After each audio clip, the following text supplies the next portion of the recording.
کیا خوبصورت دین ہے ہمارا. ہم نے اپنے بچے کو دین کی طرف نہیں لگایا. اگر ہم بچے کو دین کی طرف لگا دیتے, دین اس کو ہماری خدمت کی طرف لگا دیتا. ہم بچے کو قرآن و حدیث سکھاتے, قرآن و حدیث اس کو ہماری خدمت سکھا دیتے. ہم آج جو تکلیف اٹھا رہے ہیں اس کی ایک وجہ یہ بھی ہے کہ بچہ ہم نے دین سے دور کر دیا. اگر آپ چاہتے ہیں کہ آپ کے بڑھاپے کا سہارا آپ کے بچے بنے, آپ کے مرنے کے بعد بھی آپ کے لیے صدقہ جاریہ بنے, تو آپ نے اپنے بچوں کو دین کی طرف لانا ہے. کچھ اولادیں وہ ہیں جن کی ماں باپ نے تربیت ایسی کی, ہم نہیں چاہتے, وہ خود رابطہ کر رہے ہوتے ہیں کہ ماں کا انتقال ہو گیا, یار کچھ کنواں کھدوانا ہے, کوئی مسجد بنانی ہے, کوئی مدرسے میں میری ماں کے لیے مجھے کچھ کرنا ہے. کیوں؟ ماں نے تربیت ایسی کی, والد نے تربیت ایسی کی, انہیں ماحول ایسا دیا کہ ماں باپ کے مرتے ہی انہیں فکر ہو گئی کہ میری ماں قبر میں اکیلی ہے, میرا والد قبر میں اکیلا ہے, اس نے روز مجھے کھانا کھلایا تھا, آج میں روز اسے ثواب پہنچانے کا کوئی انتظام کروں. یہ اس بچے کے دل میں خیال کیسے آیا؟ کیونکہ اللہ نے اسے اچھا ماحول عطا کیا, ماں باپ نے اس کو اس ماحول کی طرف بڑھایا. تو میں یہاں والدین سے گزارش کروں گا کہ خدارا اپنے بچوں کی ایسی تربیت کرو کہ بڑھاپے میں بھی تمہارا ساتھ دیں اور مرنے کے بعد بھی تمہارے لیے صدقہ جاریہ کا باعث بن جائیں. آپ کے بچے آپ کے قدموں میں رہیں گے اگر آپ نے بچوں کو دیندار بنا دیا. اللہ کرے یہ فارمولا سمجھ آ جائے نا. ہم سمجھتے بچہ میری بات مانے, میری کیوں نہیں مانتا؟ ارے پہلے سے اللہ رسول کی بات منانے والا بنا دو, یہ تمہاری بھی ماننے والا بن جائے گا. کیونکہ جب یہ جائے گا نا دین کی طرف, اسے قرآن ماں باپ کی طرف بھیجے گا, اسے حدیث ماں باپ کی طرف بھیجے گی, اسے علماء کرام ماں باپ کی طرف بھیجیں گے. ہم اس راستے پر بھیج دیں جہاں سے بچہ مجھے واپس مل جائے. لوگ کہتے ہیں نا ترقی چاہیے, کامیابی چاہیے, برائٹ فیوچر چاہیے. خدا کی قسم, جس کے ماں باپ اس سے راضی ہے نا, جس کے ساتھ ماں باپ کی دعائیں ہیں, اس کو پھر ترقی سے کوئی نہیں روک سکتا. اس کے بیڑے پار ہی ہونے ہیں, اور ساری دنیا واہ واہ کر رہی, ماں باپ پریشان ہے, وہ برباد ہی ہونا ہے. ماں باپ کو تنگ نہ کرو, بالخصوص ماں کی قدر کرو.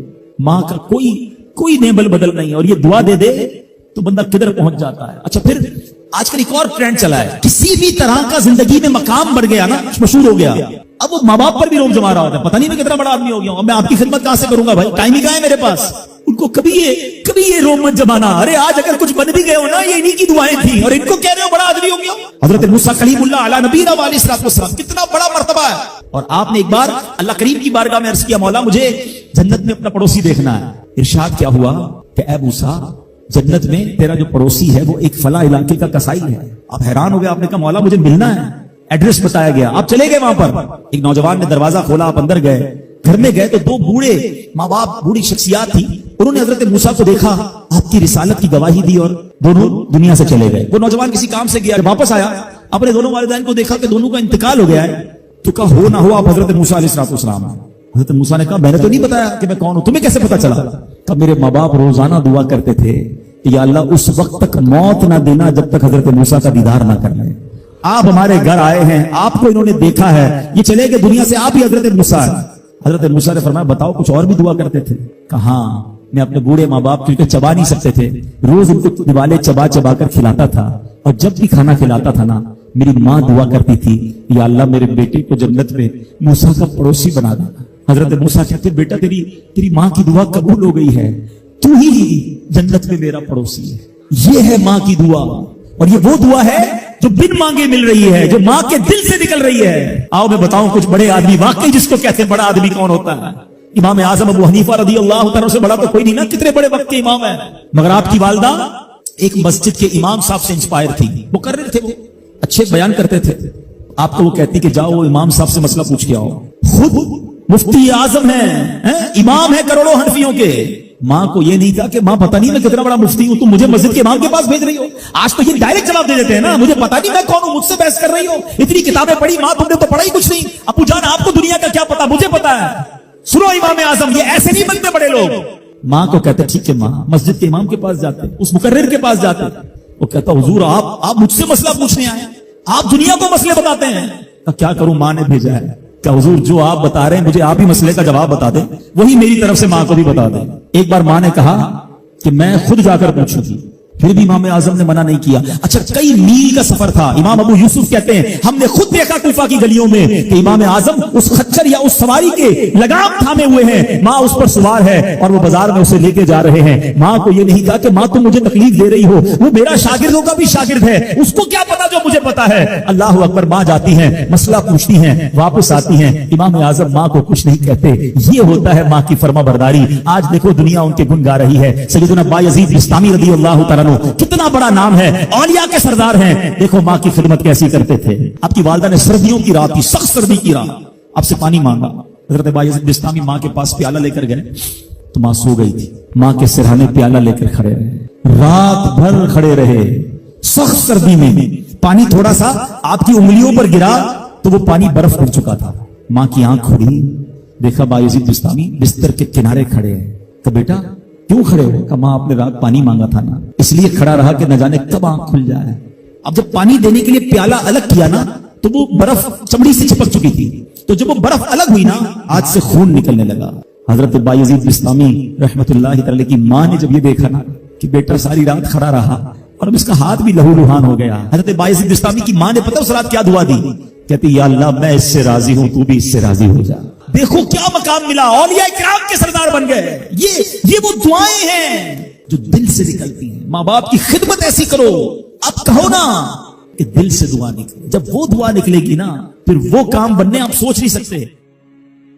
सूरह फातिहा 100 मरतबा पढ़कर जो दुआ मांगी जाए वो कबूल होती है। सूरह बकरा की तिलावत से शैतान घर से भाग जाता है। आयतल कुर्सी पढ़ने से मोहताजी दूर होती है। सूरह कहफ को हमेशा पढ़ने वाला दज्जाल के फितनों से महफूज रहेगा। वालिदैन की कब्र पर हर जुमा सूरह यासीन की तिलावत करने से उसकी हुरूफ की तादाद के बराबर उनके गुनाह बख्श दिए जाते हैं। सूरह अद-दुखान पढ़ने से मुश्किल दूर होती है। जो करीबुल मर्ग हो उस पर सूरह जासिया का दम करने से खात्मा बिल खैर होता है। सूरह हुजरात का पढ़ना और दम करके पीना घर में खैर और बरकत के लिए मुफीद है। सूरह काफ पढ़ने से जो बाग होते हैं उनके फलों में कसरत होती है। सुभान अल्लाह। सूरह रहमान 11 बार पढ़ने से तमाम मकासद पूरे होते हैं। सूरह वाक़िया जो शख्स रोजाना पढ़ेगा उसे कभी फाका ना होगा। सूरह मुल्क को हर रात पढ़ने वाला अज़ाब कब्र से महफूज रहेगा। सूरह मुज़्ज़म्मिल को 11 बार पढ़ने से हर मुश्किल आसान हो जाती है। सूरह मुद्दस्सिर को पढ़कर हिफ्ज़ कुरान की दुआ मांगने से कुरान करीम का याद करना आसान हो जाता है। जो बच्चे हिफ्ज़ कर रहे हैं उनके लिए जबरदस्त वजीफा है। सूरह अन-नाज़िआत पढ़ने से जान कनी की तकलीफ नहीं होगी। सूरह दुहा पढ़ने से भागा हुआ आदमी वापस आ जाएगा। सूरह अलम नशरह को जिस माल पर पढ़ दिया जाए उसमें खूब बरकत होती है। सूरह तीन व ज़ैतून जो है 3 मरतबा पढ़ने से अखलाक और किरदार बेहतर होते हैं। सूरह अलक में जोड़ों के दर्द का इलाज है। सूरह कदर जो सुबह शाम पढ़े अल्लाह अज़्ज़ व जल उसकी इज्जत बढ़ा देगा। सूरह बय्यिना बर्स और यरकान का इलाज है। जिस आदमी या जानवर को नजर लगी हो उस पर सूरह आदियात का दम मुफीद है। सूरह कारिया पढ़ने से बलाओं से हिफाजत रहती है। सूरह तकासुर को 300 बार पढ़ने से जल्द कर्ज अदा हो जाता है। कई लोग कहते हैं जनाब कर्ज बहुत है, चले कुरान का वजीफा ले लें, अलहाकुमुत तकासुर। ये जो सूरत है 300 बार पढ़ने से बहुत जल्द कर्ज उतर जाता है। सूरह असर पढ़ने से गम दूर हो जाता है। सूरह हुमज़ा और सूरह फील दुश्मन के शर से हिफाजत के लिए और सूरह कुरैश जान की हिफाजत के लिए बड़ी मुजर्रब है, बड़ा कमाल का वजीफा है। सूरह माऊन बड़ी मुश्किल के वक्त में पढ़ना बहुत मुफीद है। सूरह कौसर की तिलावत से बे औलाद साहिब औलाद हो जाता है। कई बे औलाद भी वज़ाइफ मांग रहे होते हैं। सूरह काफिरून चौथाई कुरान के बराबर है। सूरह ज़िलज़ाल निस्फ कुरान के बराबर है। सूरह इखलास तिहाई कुरान के बराबर है। और सूरह फलक और सूरह नास से जिन और शैतान और हासिदों के शर से हिफाजत रहती है। फिर क्यों ना हम कुरान से दोस्ती कर लें, क्यों ना कुरान को अपना विर्द बना लें। इमाम मोहम्मद गजाली अलैहि रहमतुल्लाहि वाली लिखते हैं कि बनी इसराइल का एक बड़ा मगरूर शख्स था, बड़ा एरोगेंट था, बड़ा उसका कर्रो फर था। एक बंद कमरे में बैठा था। अचानक एक शख्स कमरे में दाखिल हुआ और उस मगरूर शख्स की तरफ लपका। तो वो बड़ा तकब्बुर वाला आदमी था। वो बड़ा गुस्से में आ गया और कहता कि तुम हो कौन? मेरे कमरे में आ कैसे गए? तुम्हें आने की इजाजत किसने दी? तुम जानते नहीं मैं कौन हूं? तो जो अंदर आने वाला शख्स था वो कहता है मुझे इस घर के मालिक ने इजाजत दी है और मैं वो हूं जिसे कोई दरबान रोक नहीं सकता। मैं वो हूं जिसको किसी से इजाजत लेने की जरूरत पड़ती नहीं है। मुझे किसी का दबदबा डरा नहीं सकता, ना ही मुझसे कोई मगरूर और सरकश शख्स बच सकता। अब जैसे ही ये बातें सुनी ना तो मगरूर शख्स जो था वो डरने लगा, वो कांपने लगा, वो घबरा गया। वो कहता है कि आप तो मलकुल मौत मालूम होते हैं, क्योंकि जिसको कोई नहीं रोक सकता, जिसको किसी की इजाजत की जरूरत नहीं है, जिसको किसी का दबदबा कर्रो फर रेजिस्ट नहीं कर सकता, वो मलकुल मौत के सिवा तो कोई नहीं। लगता है आप मलकुल मौत हैं? तो फरमाते हाँ मैं मलकुल मौत हूं। अब वो शख्स तो बड़ा गुनाहगार था। वो रोने लगा, चीखने लगा कि हुजूर थोड़ी सी मोहलत दे दें, कुछ नेकियां कर लूं, तौबा कर लूं, अल्लाह को राजी कर लूं, अभी मेरी रूह कब्ज ना करें। हाय हाय, मलकुल मौत फरमाते तुम्हारी सांसें पूरी हो गई हैं, अब तुम्हें कोई टाइम नहीं मिलेगा। अगर तुमने, वो पूछता है हुजूर मुझे कहां ले जाया जाएगा मरने के बाद? फरमाया उस मकाम पर जहां तूने अमाल भेजे हैं, उस घर की तरफ जो तूने तैयार किया है। वो शख्स कहेगा हुजूर मैंने तो कोई घर तैयार नहीं किया, कोई नेकी आगे नहीं भेजी। मलकुल मौत फरमाते हैं फिर तुम्हें भड़कती आग की तरफ ले जाया जाएगा, जहां तुम्हारे गोश्त पोश्त वो आग नोच लेगी। कहकर मलकुल मौत ने उस शख्स की रूह को कब्ज किया, उसके पूरे घर में कोहराम मच गया, घर वाले रोने लगे।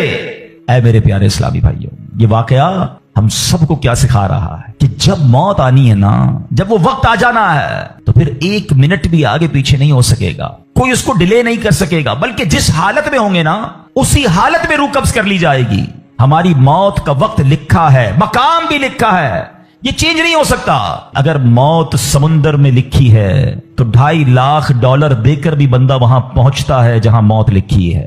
अगर मौत कश्ती से डूबकर होना लिखी है तो 25-25, 22-22 लाख देकर भी सैकड़ों लोग हमारे वतन से जाते हैं और उनकी मौत यूरोप के समुंदर में जाकर हो जाती है। अल्लाह पाक जो भी इनमें मुसलमान हैं सबकी मगफिरत फरमा। मगर मैंने और आपने इससे इबरत क्या ली कि बंदा वहां पहुंचेगा जहां उसकी मौत लिखी हुई है। एक बार हजरत सुलेमान अला नबीना वालेस्सलाम की बारगाह में एक शख्स बैठा था। आपकी बारगाह में मलकुल मौत आया और उस शख्स को जरा घूर के देखने लगे, वापस चले गए। वो शख्स कहता, हुजूर ये कौन थे जो आए थे और मुझे घूर के देख रहे थे? फरमाया, ये मलकुल मौत थे। कहता, हुजूर लगता है मेरी रूह कब्ज करने वाले हैं, आप मेहरबानी करें, आपकी तो हवा पर हुकूमत है, आप हवा को हुक्म दें कि हवा मुझे उड़ाए और मुझे हिंदुस्तान ले जाए। हजरत सुलेमान बैतुल मुकद्दस के इलाके में रहते थे ना, आपने हुक्म फरमाया, हवा ने उस बंदे को उठाया और हिंदुस्तान पहुंचा दिया। कुछ दिनों के बाद फिर मलकुल मौत आया हजरत सुलेमान अलैहिस्सलाम की बारगाह। आपने फरमाया, तुम मेरे साथी को क्यों घूर रहे थे जब आए थे? तो कहा, मैं हैरान था कि मेरे पास ये लिखा हुआ था अल्लाह की तरफ से कि थोड़ी देर बाद मुझे उसकी रूह हिंद में कब्ज करनी है, और वो आपके पास बैठा हुआ था। अल्लाह अकबर। हजरत सुलेमान ने कहा, मैंने ही तो हुक्म दिया और हवा ने उसे हिंद पहुंचाया, और जब वो हिंद पहुंचा तो पर्टिकुलर टाइम पर उसी मकाम पर उसकी रूह को कब्ज कर लिया गया। हाय हाय हाय, ये है मेरी और आपकी हकीकत। दौड़ते रहते हैं, भागते रहते हैं, प्लानिंग है कि खत्म नहीं हो रही, फिक्रें हैं कि खत्म नहीं हो रही, हर वक्त बैठे हैं अगला प्लान क्या है, 5 साल का, 10 साल का। एक दुकान है तो 2 दुकानें, एक घर है तो 2 घर, बड़ा घर, हवादार घर है, नौकरी है तो कारोबार करना है, मुल्क से बाहर जाकर जनाब पैसे कमाने, यही सोच है बस। इस पूरे शेड्यूल में मौत कहां है? इस पूरी तैयारी में मौत कहां है? एक दिन होगा कि अचानक उचक लिए जाएंगे। सेठ जी को फिक्र थी, एक एक के 10-10 कीजिए, मौत आ पहुंची कि हजरत जान वापस कीजिए। और आपको पता है जिस आलम में मैं और आप होंगे, बड़ी मैं अहम बात करने जा रहा हूं। ये आपने देखा ना कि हजरत सुलेमान ने हुक्म फरमाया तो हिंद पहुंचा, कोई कश्ती में था उसकी मौत वहां थी, कोई समुद्र पानी के अंदर हजारों फीट नीचे जाना तो उसकी मौत वहां लिखी थी। इसका मतलब तो ये हुआ कि मैं कहीं भी किसी भी मकाम पर मर सकता हूं, मेरी मौत पता नहीं कहां लिखी है। अब जरा गौर कीजिए, हम सब पता है क्या चाहते हैं कि मौत के वक्त हम सजदे में हों, चाहते हैं ना? अल्लाह करे अल्लाह के घर में मौत आए, कलमा पाक पढ़ते हुए मौत आए, तिलावत कुरान करते हुए मौत आए, नबी पाक पर दुरूद पढ़ते हुए मौत आए। अल्लाह ऐसा करम कर दे कि मदीना मुनव्वरा में मौत आए, गुंबद खजरा के सामने मौत आए। यही तसव्वुरात है ना, एक मुसलमान चाहता यही है कि यार मौत आए तो किसी अच्छे आलम में हो, किसी बड़ी खूबसूरत बावजू नेकी करते करते दुनिया से जाऊं। तमन्ना तो सबकी ये है। अच्छा, मुझे एक बात का जवाब दें, ये कैसे मुमकिन है कि कोई बंदा सुबह से शाम तक नमाज ना पढ़े और कहे मौत सजदे में आए, सुबह से शाम तक मस्जिद में ना आए और तमन्ना यह कर रहा है कि मस्जिद में मौत आए, बावजू रहता ही नहीं है तो कैसे उम्मीद रख रहा है कि बावजू मौत आए, कुरान खोलकर पढ़ता ही नहीं है तो कैसे उम्मीद कर रहा है कि तिलावत करते करते मौत आए। जो सुबह शाम गालियां देता है, क्या उसको डर नहीं लगता कि गाली देते देते मौत आ सकती है? जो शराब पीता है उसको डर नहीं लगता कि शराब के नशे में मौत आ सकती है? जो बदकारी करता है उसको डर नहीं लगता कि बेहयाई और बदकारी करते हुए मौत आ सकती है? जो ताश खेलता है, जुआ खेलता है, उसको डर नहीं लगता कि मरते उसी वक्त मैं ताश खेल रहा हूं और मुझे मौत आ गई, तो मैं नशा कर रहा हूं मुझे मौत आ गई, मैं बेहया और बदकारी के बुरी बुरी बातें टेलीफोन पर सारी सारी रात कर रहा हूं उस वक्त मौत आ गई। मलकुल मौत को मना नहीं कर सकोगे कि मैं गलत